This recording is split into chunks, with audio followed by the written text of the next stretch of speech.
So what do we have here, Scott, today? It's our sodium citrate cheese, but we actually have a nacho cheese recipe that we've developed that has a little bit of roasted jalapeno in it, and it gives you that really nacho cheese flavor without all the plasticky kind of textures that you would get. This works really well because also when you pour that nacho cheese over the chips, after a while it just turns into this kind of solid brick on there that's not as appetizing. This one is formulated so that it stays kind of liquidy throughout, so even if it gets a little bit cool, you still get that nacho texture. We can show you that I heated this up maybe about 10 minutes ago. You could still get that nice beautiful nacho cheese right over.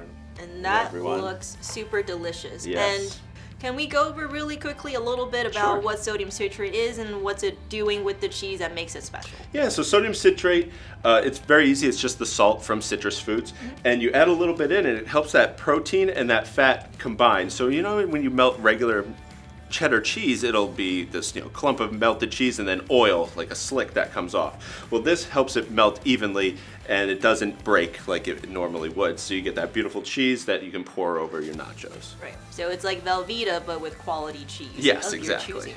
Cool. That looks delicious. So definitely, I love nachos. So I can't wait to eat one. Yes, we will eat them at the end of the episode.